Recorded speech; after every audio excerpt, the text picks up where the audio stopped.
Tropang Ilonggo. Please subscribe. Ayun, magandang araw po sa lahat nating mga kababayan. Luzon, Visayas at Mindanao. Welcome back po kayo rito ulit sa ating vlog, Tropang Ilonggo po, mga kababayan. Welcome po kayo dito, no? So ito na naman po mga kababayan, napakagaling talaga, no, ng ating mahal na Pangulo. So ito po mga kababayan, kung matatandaan natin kung paano bakbakan ni Vice President, no, ang ating PBBM, no?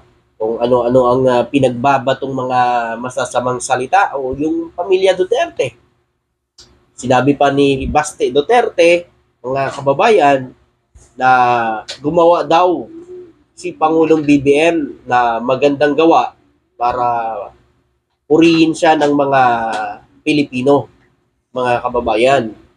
Sabi yan ni Baste Duterte.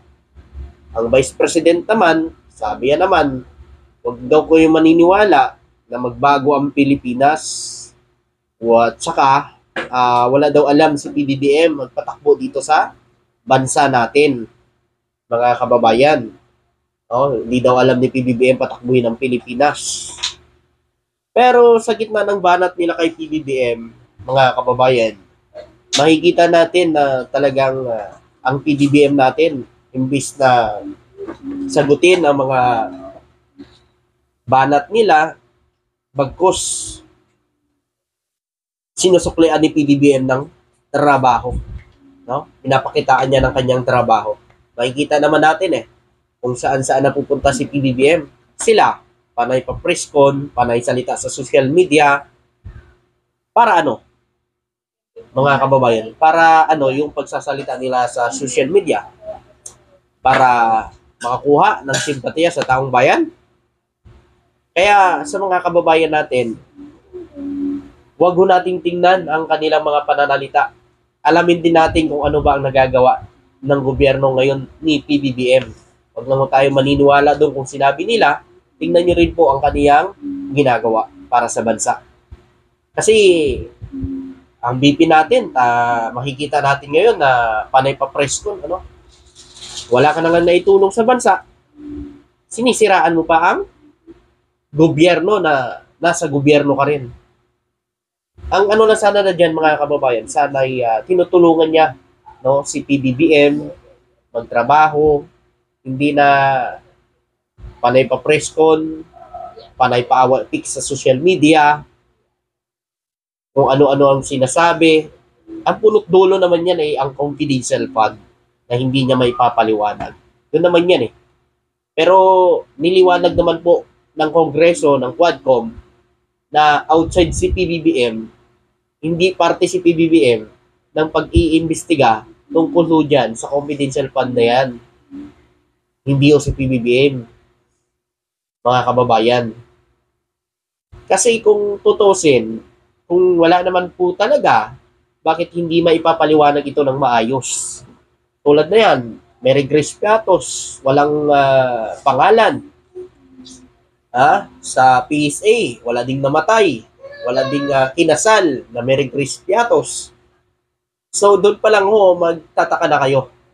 Kaya kung ako sa inyo, kung ano man ang paninira nyo ngayon kay PBBM, yan na yan Bumabalik na sa inyo Ang mga binabato yung paninira, yung mga didilis na mahilig bumato ng kung gawa-gawa ng mga akusasyon kay PBBM. So, yun na yan Bumabalik na sa inyo. Kumbaga, kinakarma na kayo. Yun talaga yung reality doon, mga kababayan. Kinakarma na kayo sa pinaggagawa nyo sa taong nagtatrabaho, no, para sa bayan. Kumbaga, si PBBM, alam ni PBBM, darating ang araw, mayroon naman tayong Panginoon na nakakakita ng magandang ginagawa. Pero yung mga hindi nakakita, wala talaga dyan, mga kababayan. Yan yung bulag ng mga dilat. Pero sa PBBM, pinasa Diyos yan na lang. Na darating ang araw, magkakaroon din ang liwanag ang lahat. Ayan na, unti-unti na nagkakaroon ng liwanag. At unti-unti na sila sinisingil ng mga paninira nila. Harry Roque, saan na ba si Harry Roque ngayon? Diba? Nasa ibang bansa na. Kaalis na. Kung walang kasalanan yan, mga kababayan, kung malinis yan, bakit hindi niya harapin?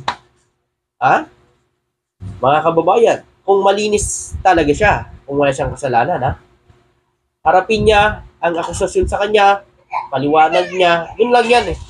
Hindi mo kailangan pumunta sa ibang bansa kung wala kang kasalanan. Kasi kung nandun ka sa ibang bansa, mas lalong lalala ang kaso mo rito. Mas lalong naghihinala ang tao na talagang may kinalaman ka. Ay talagang may kinalaman ka siguro. Di umano, mga kababayan. Kasi, biruin nyo naman kasi. Oh, at sa tatakas, ngayon, salita ng salita sa social media, sana mahuli ka na. No? Yun lang yan eh. Sana mahuli ka na, mga kababayan. At sa mga didilis naman, na wala daw ginagawa si PBBM, so ito, sampal ito sa mga didilis. No?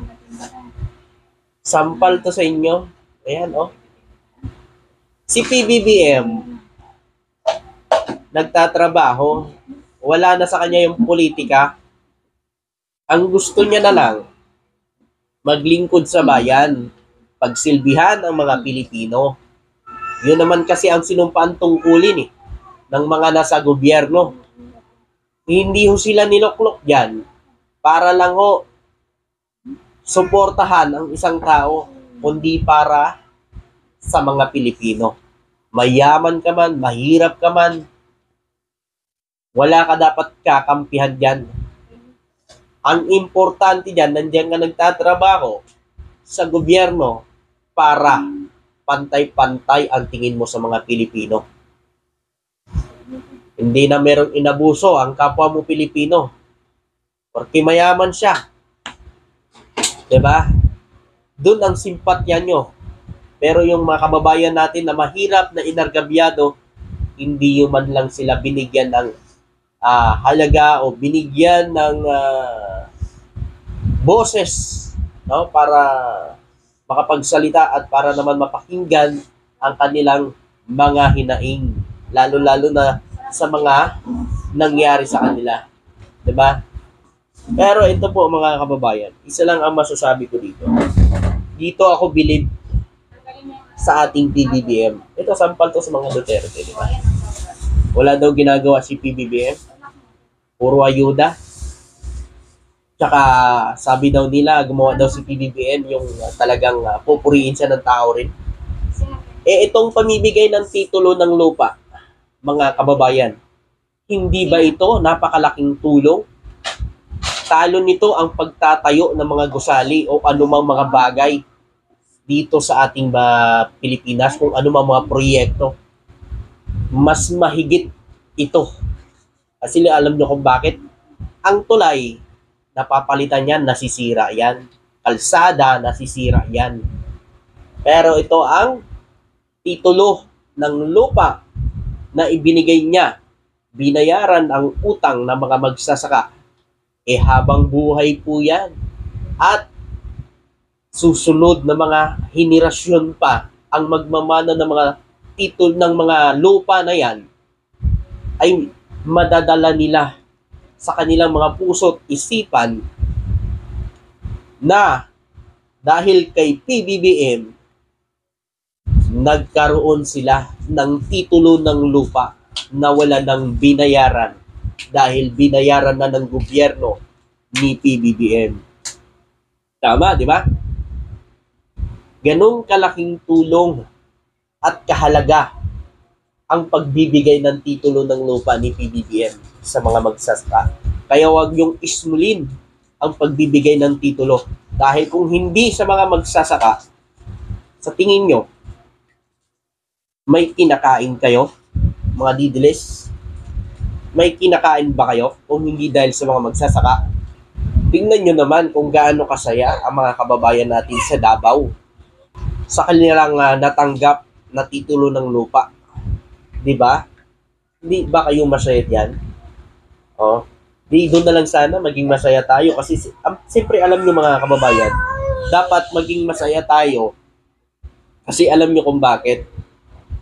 Napakahalagang bagay po para sa mga magsasaka ang titulo ng lupa na dati binabayaran nila, ngayon ay nilibre na ng gobyerno at binayaran na, no?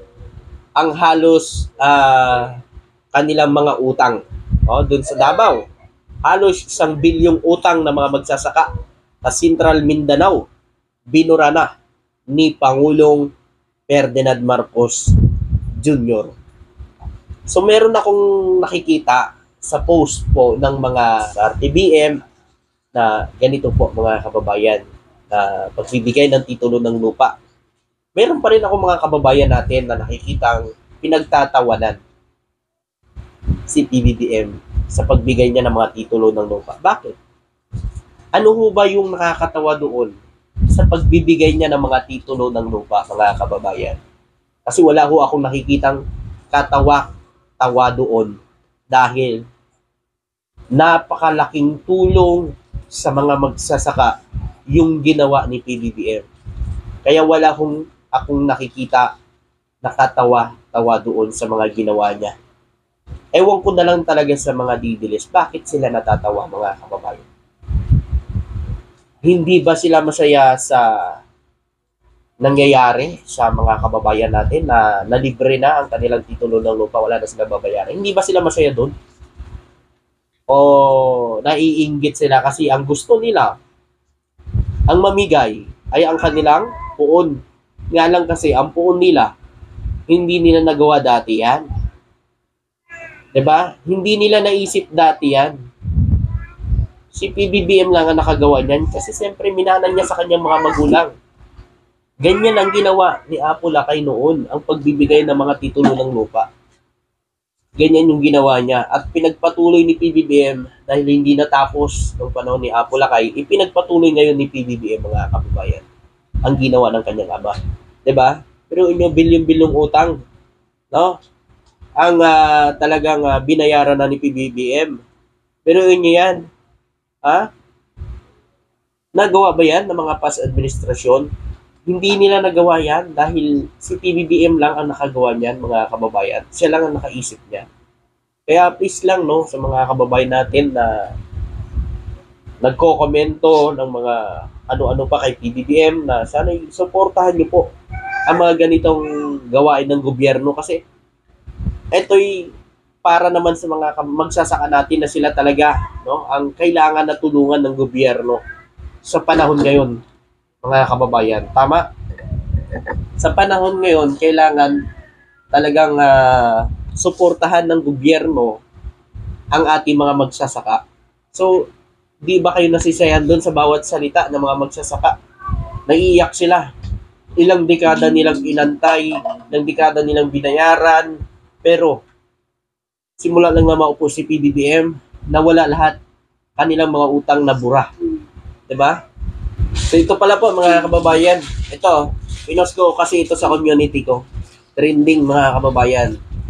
Meron ho tayong 13,000 likes. 13,000 likes para sa peace rally bukas doon sa EDSA. Mga kababayan, nakikita nyo yan?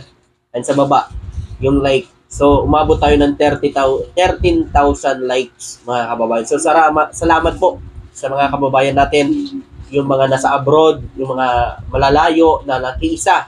At siyempre bukas po, samahan nyo kami. Makiisa din po kayo sa peace rally na yan, mga kababayan.